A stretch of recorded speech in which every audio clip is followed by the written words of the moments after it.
আজকের এই বিশেষ জায়গা থেকে ঈশ্বরের বাক্য এসেছে।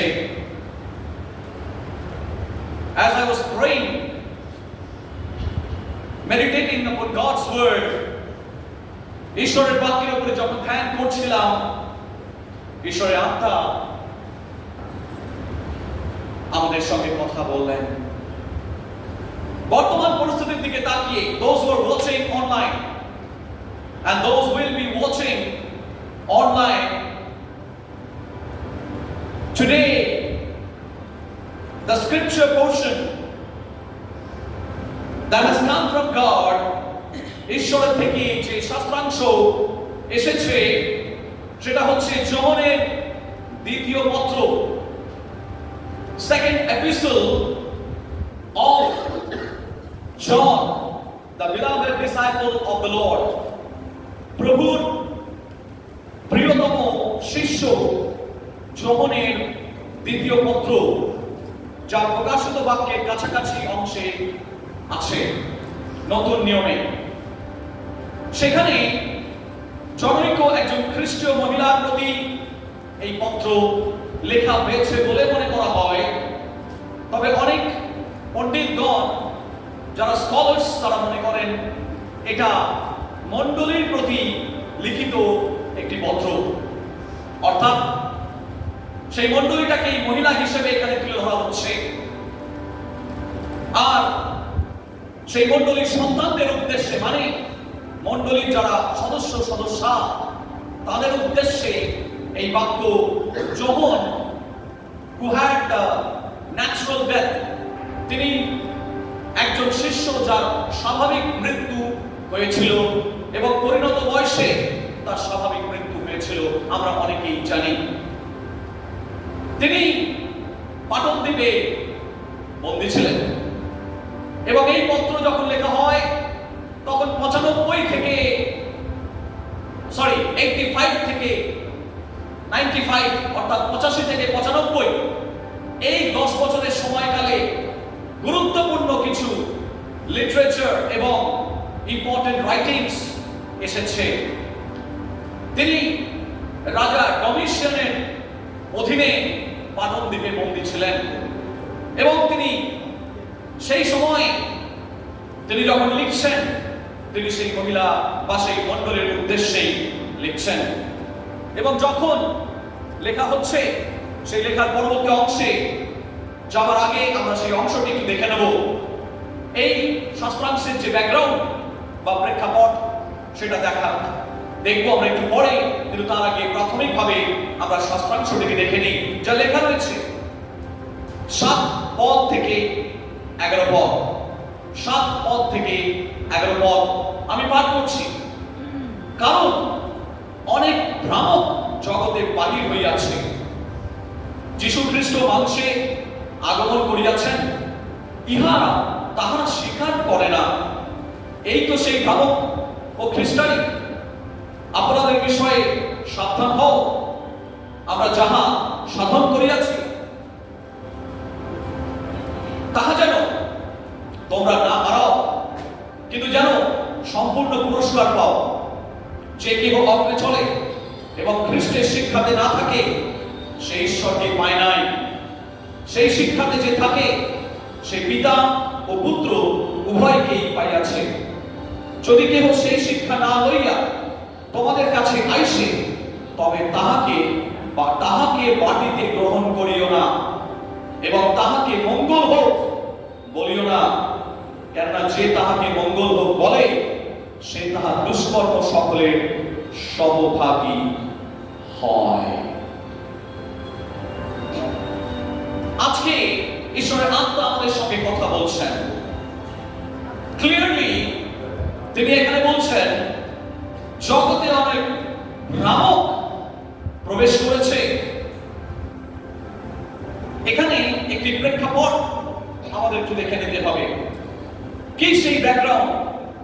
আমি একটু আগে বলছিলাম, যখন লিখছেন, লেখা হচ্ছে 85 থেকে 95 এর মধ্যে। সাধারণত মনে করা হয়, যারা পণ্ডিত মহল তারা এটাই মনে করেন যে একটি বিশেষ বিশেষ মণ্ডলীর উদ্দেশ্যে এই পত্র লেখা হয়েছিল। সেই সময় বিভিন্ন গৃহমণ্ডলী তৈরি হয়েছিল, হাউস চার্চ। সেই হাউস চার্চগুলোর উদ্দেশ্যে এই বাক্য পরিবেশিত হয়েছিল। এবং এটাও দেখা যায় যে প্রথম শতাব্দীর মণ্ডলীতে অনেক ভ্রান্ত শিক্ষক, ফলস টিচার্স, ফলস প্রফেটস সেই সময় ছিল। এবং 7 পদে পরিষ্কার এবং স্পষ্টত একটি সাবধান বাণী বা চেতনা বাণী আসছে। সেখানে ক্লিয়ার বলা হয়েছে, warns the believers about the deceivers. These people were deceiving other people of the church, of the same community of faith. বিশ্বাসের সম্প্রদায়ের যারা মানুষ, সেই বিশ্বাসী বর্গকে কিছু ভ্রান্ত শিক্ষক তারা ভুল পথে পরিচালনা করছিল। এখানে 2 ধরনের দর্শন বা ফিলসফি প্রচলিত ছিল। আমরা হয়তো অনেকেই জানি না সে বিষয়ে। এখানে 2টো ফিলসফির কথা বলা হয়েছে। যখন লিখছেন এই 2টো ফিলসফির কথা মাথায় রেখেই লিখছেন। একটা হচ্ছে নস্টিসিজম বা নস্টিক ফিলসফি। এটার মানে হচ্ছে জ্ঞানের দ্বারা। গ্রিক যারা ফিলসফার তারা বলছিল যে জ্ঞানের দ্বারা পরিত্রাণ লাভ করব, যত জ্ঞান তত পরিত্রাণ। এইরকম একটা ভ্রান্ত ধারণার কবলে সেই প্রথম শতাব্দীর অনেকেই তারা পড়েছিল। জ্ঞানের দ্বারা পরিত্রাণ লাভ, knowledge leads to salvation. That was the belief system of the Greek philosophers. আরেকটি যে দর্শন বা ফিলসফি তাদেরকে ড্রাইভ করছিল সেটা হচ্ছে ডসেটিজম বা ডসেটিক ফিলসফি। এই ডসেটিক ফিলসফি কিছুতেই বিশ্বাস করতো না যে যিশু 100% ঈশ্বর এবং 100% মানুষ। তারা বলতো যিশু নাকি ভূত, যিশু নাকি হাওয়াতে ঘুরে বেড়ান, তিনি পরিপূর্ণ রক্ত মাংসের পূর্ণাঙ্গ মানুষ নন। এইরকম একটি ফিলসফি, এইরকম একটি দর্শনও সেই সময় প্রচলিত ছিল। এর বিরুদ্ধে তিনি লিখছেন, তিনি বলছেন এই ধরনের যদি ফিলসফির লোকেরা তোমাদের কাছে আসে, এই ধরনের ফিলসফি নিয়ে যদি তোমাদের কাছে প্রচার করতে আসে বিশ্বাসীর নাম নিয়ে, বা তারা মুখে বলছে আমরা যিশুতে বিশ্বাস করি, কিন্তু তারা যখন এই ধরনের ফিলসফি নিয়ে আসে তারা 3টে গুরুত্বপূর্ণ বিশ্বাসের অঙ্গকে তারা আক্রমণ করে বসে। 1 নম্বর হচ্ছে যোহন তার 1:14 পদে বলা রয়েছে। কি বলা রয়েছে সেখানে? বলা রয়েছে সেই বাক্য মাংসের মূর্তিমান হইলেন এবং আমাদের মধ্যে প্রবাস করলেন। অন্যভাবে বলতে গেলে ইংরেজিতে বলা হয় ইনকারনেশনাল থিওরি। এই ইনকারনেশন কথাটাই অর্থাৎ অবতীর্ণ হইলেন মানে ঈশ্বর আমাদের মাঝে অবতীর্ণ হলেন, এই কথাটাকেই তারা অস্বীকার করছে। 2 নম্বর, ইব্রিয় পুস্তকে 2:17 পদে লেখা রয়েছে যে আমাদের জন্য তিনি মৃত্যুবরণ করেছেন ক্রুশের উপরে। যদি তিনি মানুষই না হন তাহলে তার ক্রুশে থাকা আর না থাকার মধ্যে কোনো তফাৎ পড়ে না, তাহলে আমাদের পরিত্রাণটাই মিথ্যা হয়ে যাচ্ছে। তার মানে এই ফিলসফিগুলো আমাদের পরিত্রাণকে আঘাত করছে। 3 নম্বর, লুক লিখিত সুসমাচারে উল্লেখিত 24-39 পদ অনুসারে তার যে পুনরুত্থান হয়েছিল সেই পুনরুত্থানকেও তারা সরিয়ে দিচ্ছে। সুতরাং এই সমস্ত যে ভ্রান্ত ভাববাদীরা এবং শিক্ষক মণ্ডলী সেই সময় ছিল তারা অ্যান্টি ক্রাইস্ট বা খ্রিস্টানি ভাবে তারা বিভিন্নভাবে মণ্ডলীকে আক্রমণ করতে শুরু করেছিল। এই সমস্ত ভ্রান্ত শিক্ষকরা দাবি করত যে তাদের মধ্যে অনেক স্পিরিচুয়াল নলেজ রয়েছে। These false teachers claimed to have the spiritual knowledge but rejected the fundamental truth about Christ. মৌলিক যে সত্য সেই মৌলিক সত্যকেই তারা অস্বীকার করে। খ্রিস্ট সম্পর্কিত যে মৌলিক সত্য সেই সত্যকে তারা অস্বীকার করে। সেই সম্পর্কে যোহন তিনি এখানে সাবধান বাণী দিচ্ছেন। যোহন তিনি মণ্ডলীকে সাবধান করে দিচ্ছেন যে এই ধরনের বিশ্বাসীদেরকে তোমরা কখনোই ওয়েলকাম করবে না। অন্যভাবে বলতে গেলে বিভিন্ন ট্রান্সলেশনে রয়েছে, একটি ট্রান্সলেশন খুব ভালো লাগে, সেটা হচ্ছে তাদেরকে পত্রপাঠ বিদায়, তাদেরকে ঘরেই ঢুকতে দিও না। ভুল যারা ভ্রান্ত শিক্ষা দেয়, they are not welcomed according to the truth তাদেরকে কোনোভাবে আমরা এন্টারটেইন করি না। ঈশ্বরের বাক্য এন্টারটেইন করার কোনো জায়গা আমাদেরকে দেয় না। John clearly wants the church not to welcome or support anyone who brings false doctrines, false message other than what has already been preached. যেটা ইতিমধ্যে প্রচার করা হয়ে গিয়েছে তার বাইরে যদি কেউ প্রচার করে সেটাকে আমরা ওয়েলকাম করি না। ঈশ্বরের ক্রোধ তাহলে নেমে আসবে। 11 পদে পরিষ্কার বলছে, to greet or to receive such a person is to share in their wicked scheme. আজকে প্রশ্ন হলো কেন? যখন আমি এটা পড়ছিলাম এই সংবাদটা, তখন আমি চিন্তা করছিলাম কেন এত শক্ত শক্ত কথা বলা হচ্ছে, কেন? তার কতগুলি কারণ ঈশ্বরের বাক্য থেকে উঠে আসছে। প্রথম যে বিষয়ে আমরা আজকে জানবো যে কেন যারা ফলস টিচার্স, কেন যারা ভ্রান্ত শিক্ষা, তার সঙ্গে কি সম্পর্ক রয়েছে, আমাদের বিশ্বাসী জীবনকে কতটা প্রভাবিত করতে পারে। নানা চিন্তা যখন মাথার মধ্যে ভিড় করে, all these things, all these thoughts when crowd our mind, তখন ঈশ্বরের আত্মা আমাকে পরিচালনা করলেন। তারপরে এই পয়েন্টগুলো, অন্তর্দৃষ্টিগুলো বেরিয়ে আসলো। প্রথম বিষয় বলছে false teachers often sounds right, দ্বিতীয় করিন্থীয় 11 অধ্যায় 13 থেকে 15 পদে। Let me repeat, 2 Corinthians chapter 11 13 to 15, সেখানে বলছে যারা ভ্রান্ত ভাববাদী এবং যারা false teachers, ভ্রান্ত শিক্ষক, ভ্রমক, যারা মানুষকে ভ্রান্তির পথে পরিচালনা করে, তাদেরকে ওপর থেকে শুনলে মনে হয় ঠিক কথাই বলছেন। তারা এমন ভাবে জিনিসগুলোকে পরিবেশন করে যেন মনে হয় খুব সুন্দর কথা বলছেন, একেবারে ঠিক কথা বলছেন। কিছুদিন আগে বা বোধহয় 2 বছর আগে আমি সিলেবাসে একটা ব্যাগ কিনতে গিয়েছিলাম। যখন এক্সিট দেখবেন, সামনে সিঁড়ি দিয়ে ঢুকতে হয়, পেছন দিয়ে বেরোতে হয়। ব্যাগের একটা সেকশন রয়েছে সিলেবাসের পেছন দিকে, এবং যখন আমি পেছনের সিঁড়িটা দিয়ে নামছি, আমি দেখছি ওই ব্যাগের সেকশনে এক তারা নোট একজন ভদ্রলোক কাছ কাছ করে গুনে যাচ্ছে। তার মধ্যে একটা নোট চেক করে তিনি বার করলেন, বার করেই বললেন, এটা যা, এটা যা। তখন সেই ভদ্রলোককে বলে, এই জানতো একবার ওকে পুলিশে দাও। তখন সে বলছে, আমি বিশ্বাস করি এটা, এই এতগুলো নোট আমি কি বাড়িতে রাখবো? আমি ব্যাংক থেকে তুললাম, তার মধ্যে একটা বেরিয়ে গেছে, আমি কি করবো? আমার দোষ না। আমি তখন প্রশ্ন করছিলাম নিজেকে যে অনেকগুলো এত বড় একটা তারা নোট সে হাতে করে ঘুরছে, তার মধ্যে নোটটাকে বার করলো কি করে? পরে আমি বুঝলাম সারাদিন তাদের হাতগুলো নোট নিয়েই খাচ করে গুনেই যায়। তাদের হাত নোটের সঙ্গে একেবারে সেট হয়ে আছে। তার মধ্যে একটা চাল যদি ধরে, তার হাত কিন্তু বুঝে যাবে এই নোটটা চাল। ঈশ্বরের বাক্য বলছে যে সেই জাল নোটের মতোই বিভিন্ন যে ফলস টিচার্সরা রয়েছে, তারা জাল ওপর থেকে দেখে নোটটাকে আপনি অন্য আরেকটা 500 টাকার নোটের সঙ্গে কিছুতেই বুঝতে পারবেন না, যদি সেটা সারাক্ষণ আপনার অরিজিনালটা আপনার হাতে থাকে। বলো না হয় আপনার অরিজিনাল নোট কোনটা? আপনার কাছে অরিজিনাল নোট হচ্ছে এইটা।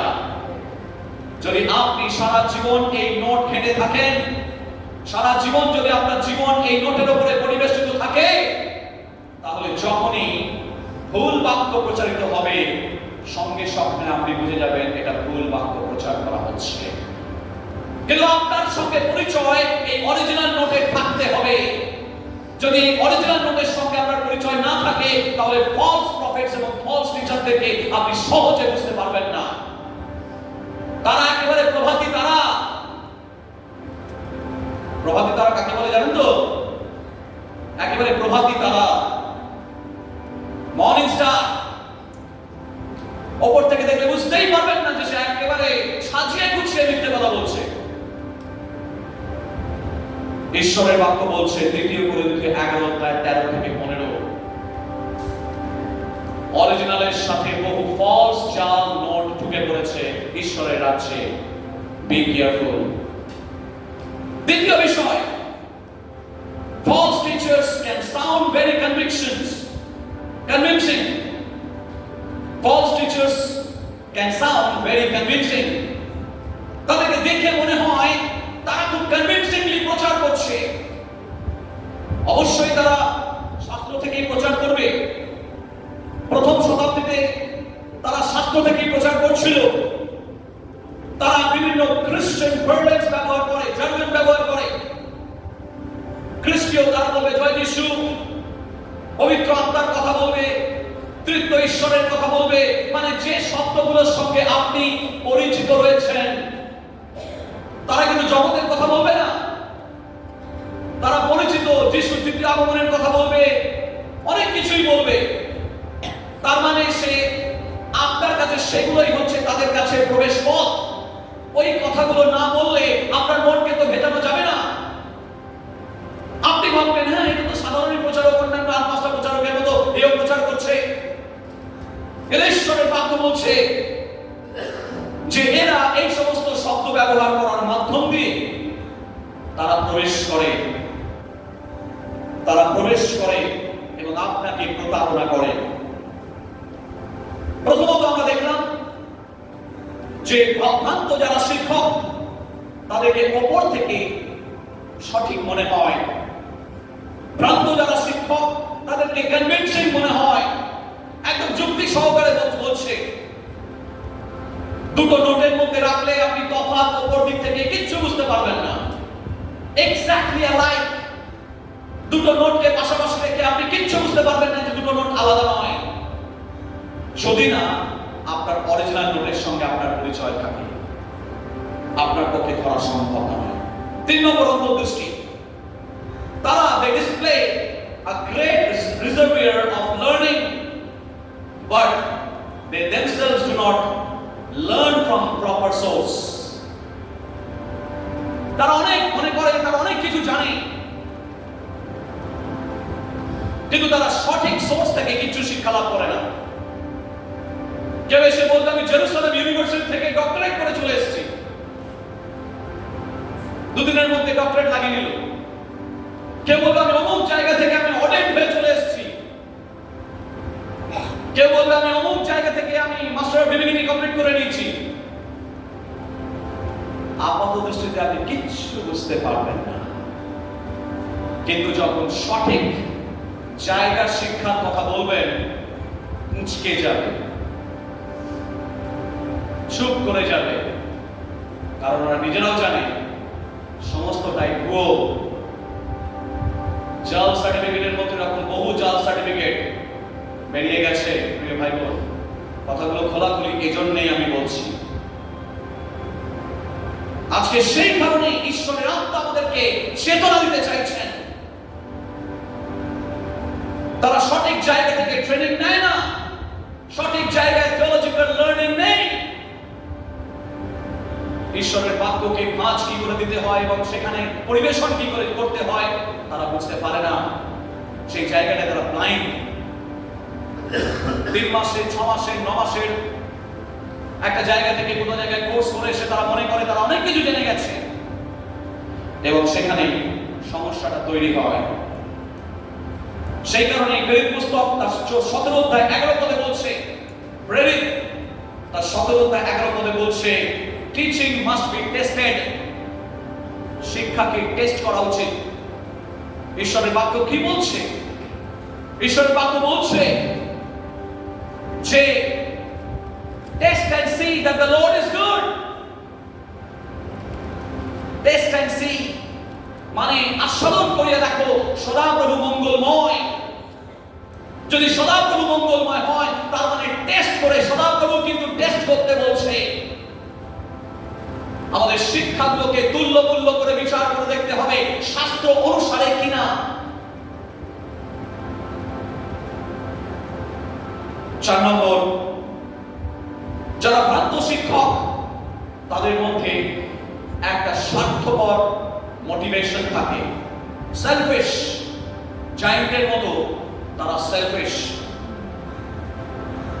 কারণ অনেক সময় ফেম এবং ফরচুনের পেছনে দৌড়ায়।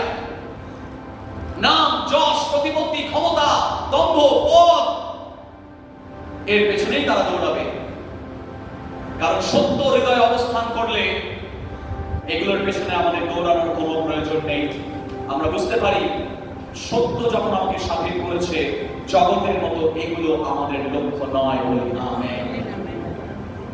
নাম যশ প্রতিপত্তির পেছনে জগৎ দৌড়ায়, ঈশ্বরের লোক দৌড়ায় না।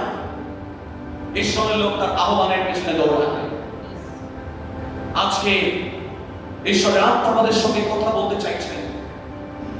তিনি বলছেন, সাধু পৌল তিনি শিক্ষা দিচ্ছেন তিতকে, টাইটাস চ্যাপ্টার 1 ভার্স 11 এ তিনি বলছেন এই সমস্ত ফলস যারা টিচার্স তাদের রং মোটিভ থাকে, আপনার উপর থেকে বুঝতে পারবেন না, কিন্তু যখন যত অরিজিনালিটি নিয়ে আপনি থাকবেন, যত ঈশ্বরের বাক্য আপনার মধ্যে প্রবেশ করবে, আপনি সেই অরিজিনালিটি ধরতে পারবেন। 5 নম্বর অন্তর্দৃষ্টি।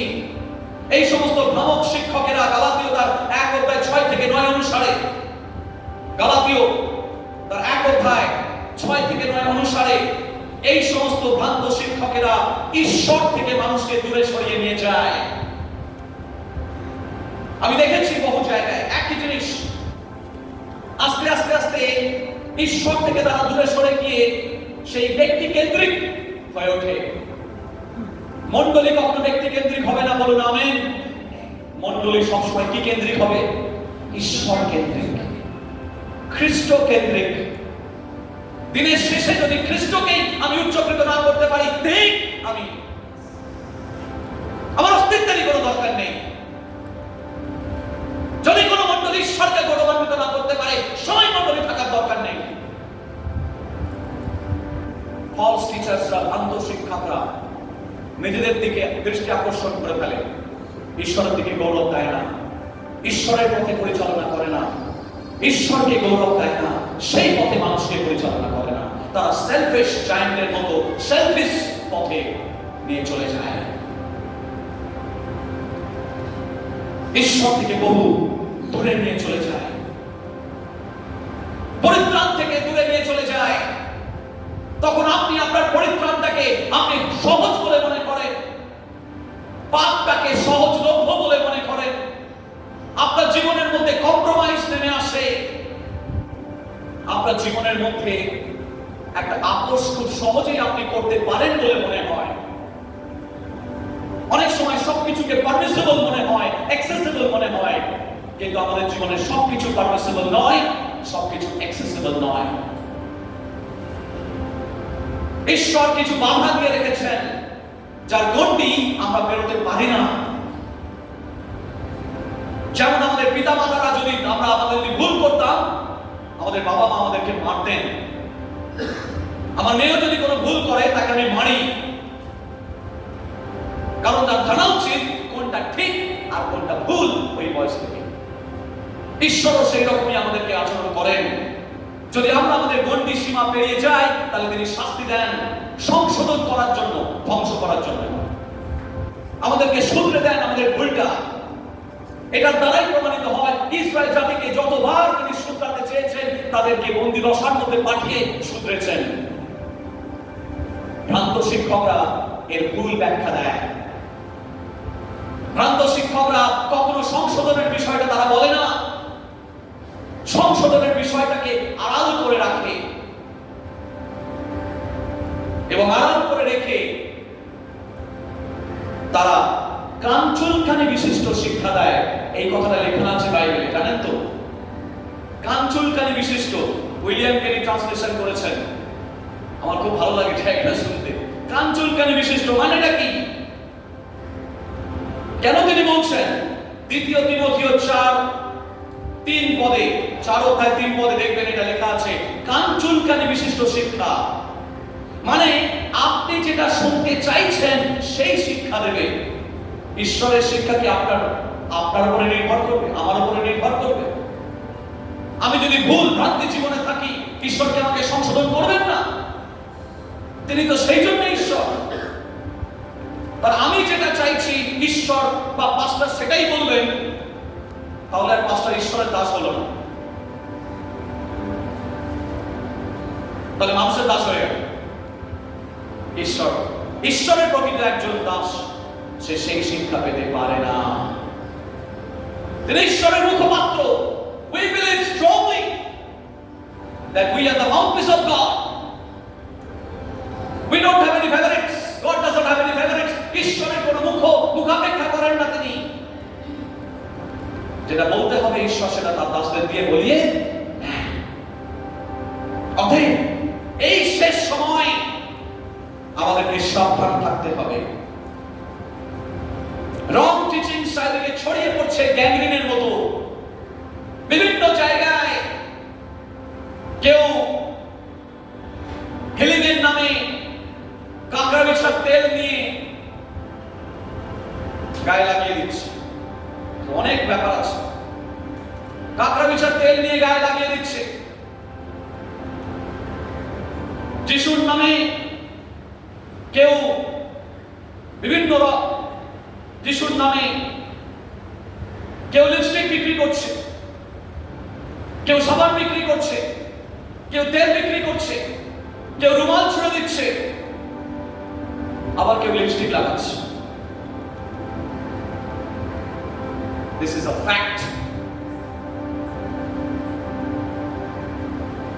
এই জায়গায় দাঁড়িয়ে রয়েছে। Be careful. These are the last days. ঈশ্বরের বাক্য অনুসারে এগুলো ঘটবে। কিন্তু ঈশ্বরের বাক্য বলছে the church of God must not entertain it. ঈশ্বরের যে গৃহ, ঈশ্বরের যে মণ্ডলী, সেই মণ্ডলী যেন সেগুলোকে কোনোভাবে চরিতার্থ না হতে দেয়। ঈশ্বর আজকে বলছেন তোমরা সত্যকে খোঁজো, কারণ সত্যই তোমাদের স্বাধীন করতে পারে। সেই সমস্ত ফলস টিচার্সরা মানুষ যেটা শুনতে চাইছে সেটাকে প্রচার করছে, ইয়াং জেনারেশনকে ভুল পথে পরিচালনা করছে। এরকম বহু ঘটনা কানে এসেছে বা আসছে। খাওয়া দাওয়ার মাধ্যমে মানুষকে জড়ো করছে। দিনের শেষে খাওয়া দাওয়া আপনাকে স্বর্গে নিয়ে যাবে না, বলুন আমেন। ঈশ্বরের বাক্য আপনাকে স্বাধীন করতে পারে। আমি ফেলোশিপের গুরুত্ব বুঝি, কিন্তু খাওয়া দাওয়ার মাধ্যমে মানুষকে জড় করতে হবে এই ফিলসফিতে আমি কোনো কালেই বিশ্বাসী নই। যদি আমি তা করি আমি মানুষকে লোভ দেখাচ্ছি। আমি আমার বিবেকের কাছে ক্লিয়ার থাকতে চাই। আমি কাউকে লোভ দেখিয়ে আমার দ্বারা হবে না। আমি ক্লিয়ার, ঈশ্বরের বাক্য সত্য এবং সেই সত্য মানুষকে স্বাধীন করতে পারে। যিশু বলছেন তোমরা আমি আসিয়াছি যেন তোমরা জীবন পাও, জীবনের উপচয় পাও। সেই উপচয়টা যিশু আমাদেরকে দিতে চান। যদি আপনি সত্যকে ধারণ করেন, সত্য আপনার জীবনকে স্বাধীন করবে, আপনার জীবনকে উৎকর্ষতা বাড়াবে। আমরা জানি প্রভু যীশু বিয়ে বাড়িতে গিয়েছিলেন এবং প্রভু যীশু যখন বিয়ে বাড়িতে গেছেন সেখানে দ্রাক্ষারস ফুরিয়ে গেছে এবং যিশুর ছোঁয়ায় সেই পা ধোয়ানো জল দ্রাক্ষারসে পরিণত হয়েছিল। আপনি কি আপনার জীবন পাল্টাতে চান? আপনি কি চান যে মণ্ডলীতে এসে প্রভু যীশু আমার জীবনকে ছুঁয়ে দিক, আমার ভাঙা পরিবারকে ছুঁয়ে দিক, আমার সন্তানের জীবনকে পাল্টে দিক? তাহলে প্রভু যীশুর ছোঁয়া আপনি প্রত্যাশা করুন। প্রভু যীশুর ছোঁয়া যখন প্রত্যাশা করবেন, দেখবেন প্রভু আপনার জীবনের মধ্য দিয়ে, আপনার পরিবারের মধ্য দিয়ে আপনাকে নতুন এক উৎকর্ষতার জীবন দেবেন।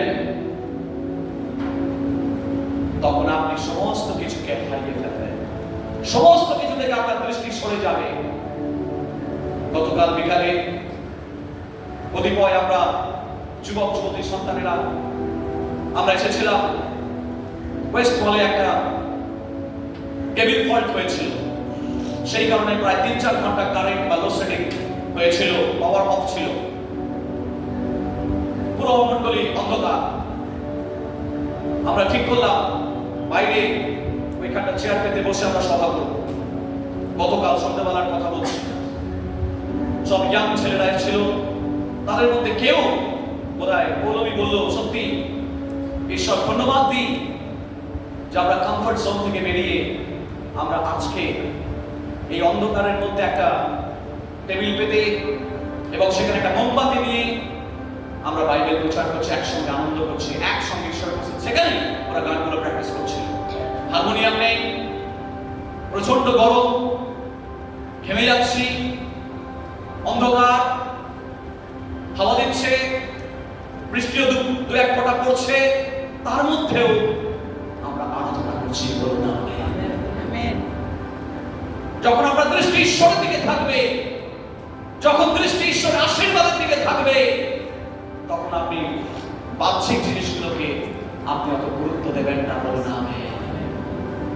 তাই আজকে যখন আমরা ঈশ্বরের দিকে তাকিয়ে রয়েছি, তখন ঈশ্বর আমাদেরকে শিক্ষা দিচ্ছেন যেন আমরা ভ্রান্ত, হাওয়াবাদী এবং ভ্রান্ত শিক্ষার দিকে আমরা না যাই।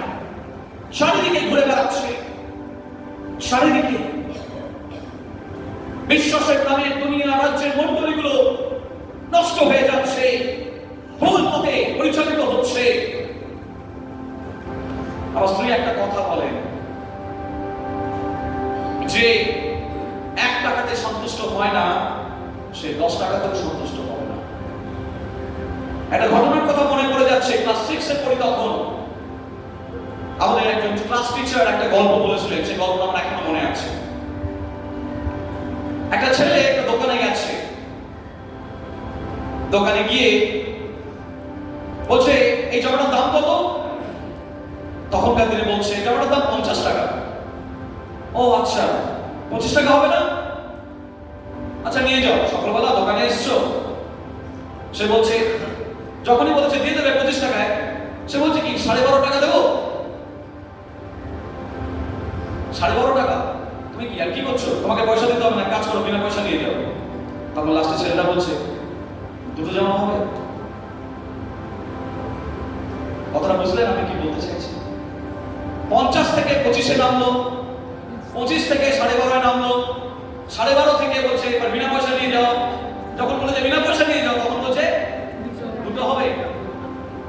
তারপরের ভাষণ যদি বলি, দুটো যদি বলে 4টে হবে। মানে এই সমস্ত ভ্রান্ত শিক্ষকেরা তারা সহজে সন্তুষ্ট হয় না। কিন্তু এদের লাইফস্টাইল যদি আপনি দেখেন, ফিরমিতে এখানেই পড়ে যাবেন। লাক্সারি, প্রভু যিশু কত লাক্সারিতে ছিলেন। সমস্ত স্বর্গের বৈভব ছেড়ে তিনি পৃথিবীতে এসেছিলেন আমার আপনার জন্য, ক্রুশে প্রাণ দিয়েছিলেন। প্রয়োজন আছে বিভিন্ন জিনিসে, তবে এমন প্রয়োজন নেই যে আমাকে ঈশ্বর থেকে বহু দূরে নিয়ে চলে যায়। ও জিনিস আমার প্রয়োজন নেই। আজকে ঈশ্বর বলছেন, কতজন আমরা সত্যের পথে থাকতে চাই? বলুন আমেন। ভ্রমক চারিদিকে ঘুরে বেড়াচ্ছে, আপনাকে ঈশ্বর বলছে সত্যের পথে থাকতে।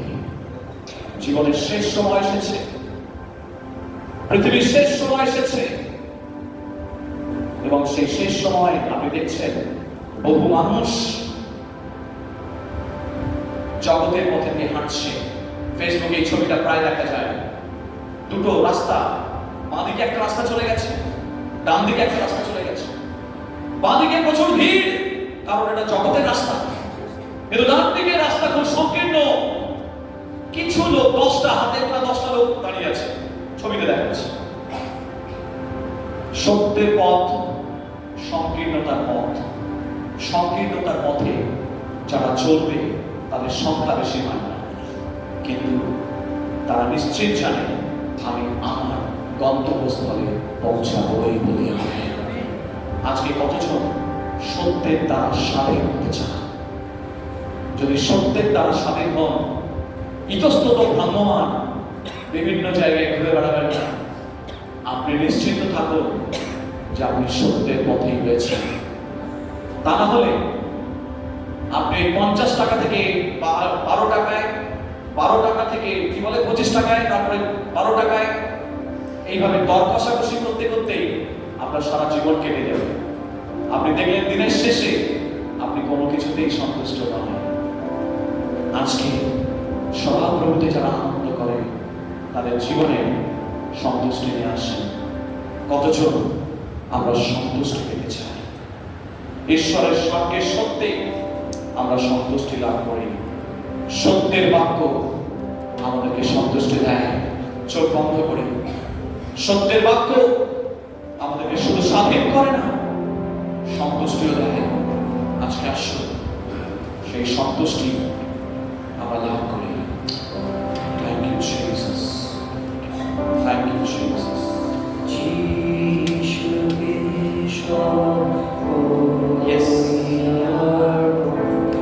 Yes, আপনি নিজেকে সমর্পণ করুন।